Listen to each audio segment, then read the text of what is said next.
At ayun na nga ang latest. Galit na galit ang mga kakamping sa isang kapamilya celebrity na si Joshua Garcia na ang inaasahan pa naman ng mga kakamping ay magiging kakamping din itong si Joshua Garcia. Ang kwento kasi, nag-repost lang naman si Joshua Garcia ng video na nagustuhan niya. Abay biglang may DDS label na agad-agad. Papaano ba naman kasi hindi mga hybrid ang mga kakamping na ito? Ang nirepost na video ni Joshua Garcia ay video na kung saan makikita ang defense team lawyer ni Vice President Sara. Ano to? Bawal nang mag-repost kapag hindi tugma sa inyo? Kung ganito na yung standard baka sa susunod pati pag-like, pag-heart o pag-scroll, may political background check na agad. Ang nakakatawa, imbes na pag-usapan kung ano nga ba yung nilalaman ng video. Abay ang inuuna ay cancel culture na dyan number 1 nangunguna ang mga kakamping. At hindi lang yan. Itong si Joshua Garcia, naka-follow pala kay Vice President Sara Duterte. At hindi lang yan, napapabalita pa na sina Mateo Gutierrez, Gerald Anderson, maging si Daniel Padilla ay mga silent supporter ng mga Duterte. At ayon pa sa post ni Sir Jack Reels, DDS naman talaga yang si Joshua Garcia. Dati pa. Check nyo din sila Mateo Gutierrez, Gerald Anderson at Daniel Padilla. Mga low-key Duterte supporters yung mga yan. Hindi magiging kakamping yan kasi hindi naman mga TANGA at badengdong yan. Parang ganito yung mindset ng mga kakamping Parang dapat sila ay laging tama. Sila ay dapat kampihan sa lahat ng bagay. O ngayon nagulat sila itong si Joshua Garcia ay DDS pala. Pero napakaliit na bagay Nag-repost lang si Joshua Garcia ng video ng defense team lawyer nila Vice President Sara. Parang magko-collapse na sila At mapunta naman tayo sa impeachment trial. Ayon kay dating Iloilo Representative Neil Tupas na naging House Lead Prosecutor sa impeachment trial ni dating Chief Justice Corona. Aniya na dapat ang mga itinalagang House Prosecutors ang pangunahing humarap sa argumento at paglalahad ng kaso laban kay Vice President Sara Duterte.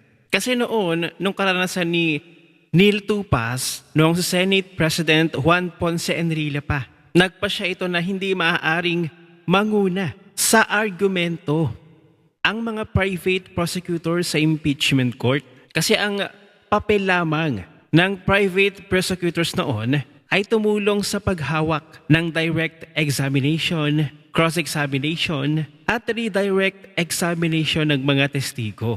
So kaya, nako-question yung tapang na ipinapakita noon ng House Committee on Justice na sila dapat yung humarap sa impeachment court at hindi nila dapat ipaubaya nila Luistro, nila Ridon sa private prosecutors ang kaso laban kay Vice President Sara Duterte. Samantala'y ibinahagi naman ni Madarahug na tila sinasadya na ng Marcos administration na mainis ang taong bayan sa kanyang pamumuno, magalit, mag-alsa, para daw makapag-declare ng martial law. At dito nga, may isa sa katuparan, ang planong term extension.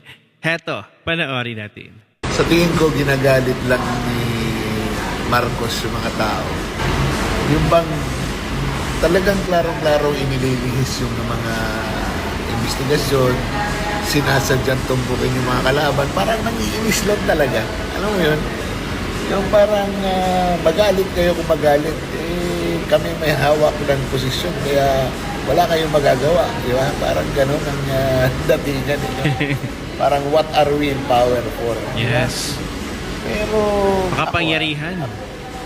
Sa tingin ko, itong mga nangyayaring ito, kasama na doon yung mga plano nila paano nila mapapa-extend yung kanilang kapangyarihan. At at the Totoo. same time, kung hindi man nila ma-extend, paano nila masisiguro na yung susunod na uupong Pangulo, kakampi nila. Yes, kaalyado pa rin. Diba? Kasi yung kakaharapin nilang kaso, grabe. Nako. At kung talaga naman, di ba? Mabigat. Sigurado naman tayo. Kasi Sara Duterte ang magiging Pangulo. Mhm. Grabe talagang kakaharapin nila. Kasi itong si VP Sara, hindi ito aatras. At alam kong wala talaga ito sasantuhin. Walang Yes. pakiusap na makakalusot dito sa Walang awa. Alam mo, mahirap ang kalabanin yung isang tao na ang inisip lang ay tumulong talaga sa bayan at Mhm. dahil sa kanilang pagtulong sa bayan, sila ngayon ang naiipit.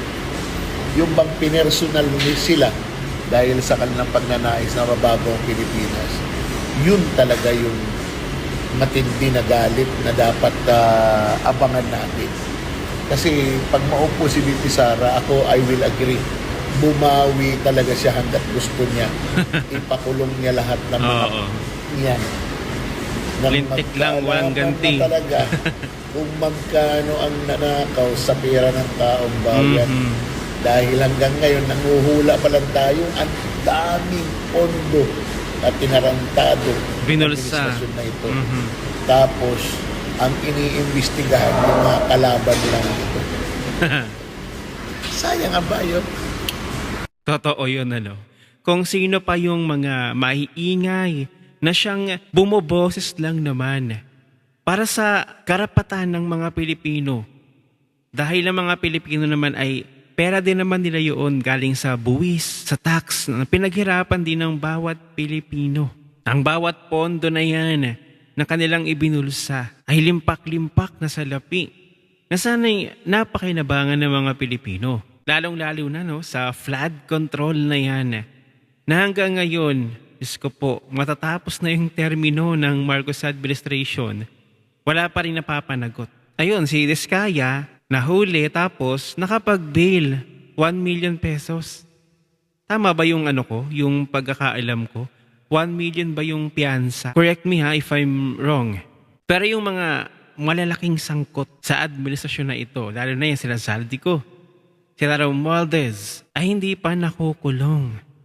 Samantalang yung mga humihingi ng hustisya, ang mga Pilipino, ang mga nangunguna ng mga senador na nilalabanan ang korupsyon. Ayan, sina Senator Marcoleta, sina Senator Jinggoy, sila pa yung unang mga nakulong. Kaysa sa mga matagal nang nangulimbat ng pera ng taong bayan. Kaya sigurado kapag hindi nila na-impeach si Vice President Sara, ay gagawa ng paraan ng administrasyon na ito na hindi na makapagsagawa ng eleksyon sa 2028 dahil alam naman nila na panalo na talaga itong si Vice President Sara at hanggang ngayon wala pa rin silang pambato, wala pa ring manok itong si BBM na magiging kaalyado niya na dapat maupo sa 2028 dahil kapag hindi kaalyado niya ang naupo ay lagot na. Lahat-lahat ng mga kasabwat sa pagnanakaw sa kaban ng bayan sa administrasyon na ito ay mananagot po talaga kay Vice President Sara. Ano ang inyong opinion? Share mo na ang video na ito. Mag-iwan ng comment at lagyan sa ibaba at makita-kita ulit tayo sa susunod na video.